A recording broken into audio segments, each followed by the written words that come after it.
Olá, meu nome é Mariana Guimarães e eu sou engenheira da UIC Brasil. E eu estou aqui para ministrar esse curso de fadiga. Agora eu vou iniciar o conteúdo teórico do módulo 4 sobre a abordagem SN para estimativa de vida. A aula de hoje vai ser sobre equipamentos e procedimentos de testes. Os ensaios de fadiga eles se iniciaram por Waller lá em 1850, mas são usados até hoje em dia. Existem diversos tipos de ensaio que servem para testar as mais diversas situações. O ensaio mais básico pode ser feito usando esse equipamento aqui da direita, onde uma amostra cilíndrica perfeitamente polida é presa aqui por duas garras e é aplicado sobre ela um carregamento cíclico axial com tensão controlada durante diversos ciclos até ela se romper.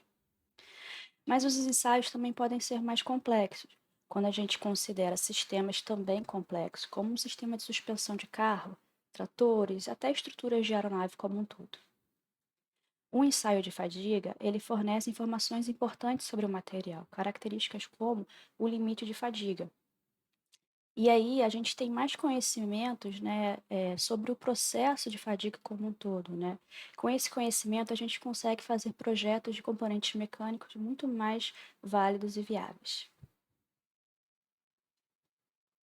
Agora eu vou apresentar alguns esquemáticos de algumas máquinas de teste usadas para ensaio de fadiga. Esses equipamentos mostrados aqui tanto o de cima como o de baixo, eles têm a característica em comum de gerar carregamentos de tensão com amplitude constante e controlada. Eles são máquinas de teste que controlam a tensão. Apesar de nós possivelmente termos geração de trinca e propagação de trinca, essa tensão ela continua tendo amplitude constante. O primeiro equipamento ele é formado por um motor, um rolamento principal, um acoplamento flexível e um rolamento de carregamento, onde a gente aplica a carga. A amostra aqui ela é presa a esse equipamento, né? E nós aplicamos esse carregamento aqui na ponta. O segundo equipamento, ele é basicamente igual, só que ele possui, ao invés de um rolamento, ele possui dois rolamentos. O segundo equipamento aqui, ele divide o carregamento, no caso, entre esses dois rolamentos, produzindo um momento fletor puro aqui na amostra. Enquanto no primeiro equipamento, ele produz um momento fletor não uniforme no comprimento. Aqui, quando a gente vai vendo o comprimento, a gente vai vendo que o momento fletor não é uniforme. Um outro exemplo de equipamento é esse aqui da esquerda, né? Esse aqui é um equipamento de deflexão constante. Ele controla a deformação da viga. Ao girar essa rodona aqui, a gente vai aplicar um movimento nessa haste que vai gerar uma movimentação da pontinha da amostra. Vai deformar para baixo e para cima. Esse equipamento aqui, ele também produz um momento fletor na amostra engastada aqui, e de maneira não uniforme com seu comprimento. Nesse caso em específico, aqui as cargas podem diminuir durante a aplicação de deformação, mas a amplitude da deformação ela continua sendo constante. E no carregamento da direita, nós temos uma máquina de teste de fadiga considerando cargas axiais, aplicadas aqui através do atuador. Esse equipamento ele serve para aplicar cargas estáticas ou dinâmicas de tração e compressão.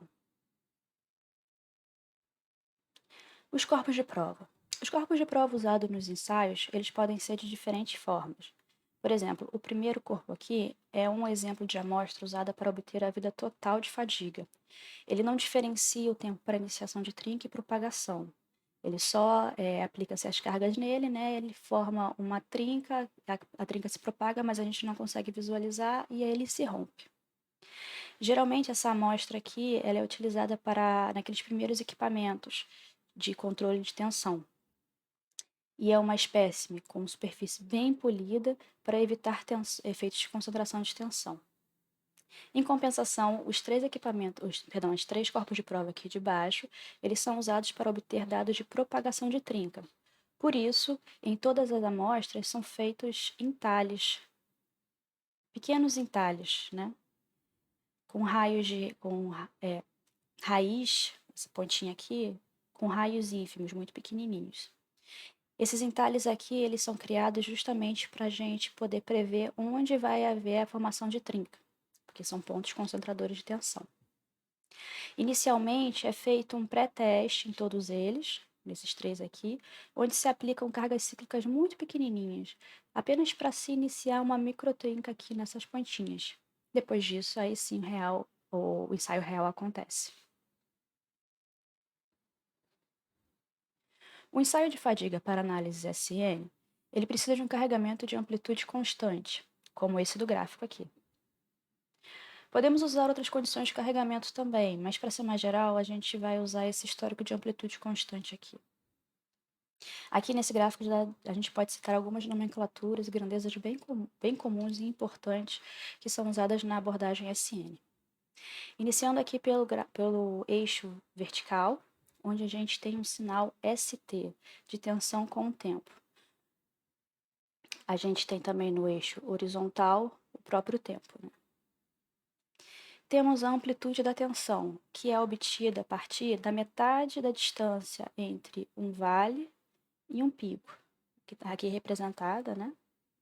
Como sendo, na verdade, a distância entre a tensão média, né, e um pico, ou a tensão média e um vale.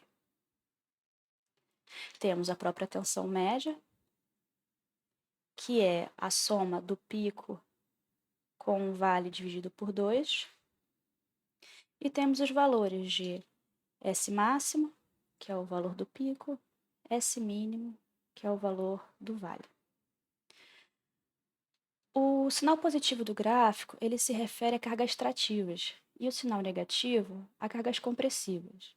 Apesar desses sinais serem usados para fins algébricos, né, para fazer essas continhas aqui, a tensão alternada em si, ela é um valor absoluto e não possui sinal. Então, quando a gente for ver a curva SN, ela sempre vai aparecer como um valor absoluto, sem positivo ou negativo. Outra grandeza bastante importante são o fator A e o fator R. O fator A, ele é uma relação entre a amplitude de tensão pela tensão média, e o fator R, né, ele é a relação entre o valor do vale, né, do S mínimo, dividido pelo valor S máximo. Esse valor R aqui, ele é usado como referência para condições de teste. Por exemplo, quando dizemos que R é igual a menos 1, é comum a gente falar esse termo, R é menos 1, a gente quer dizer que o nosso teste foi feito com cargas cíclicas totalmente reversíveis. Então, o nosso teste é completamente reversível.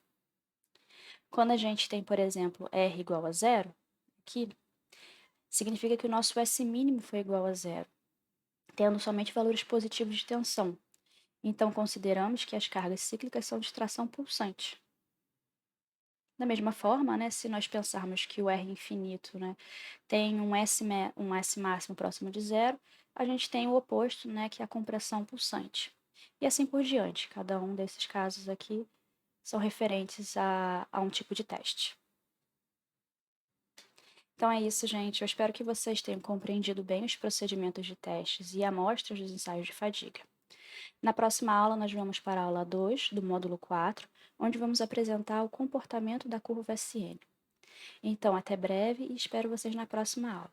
Muito obrigada pela atenção e até lá!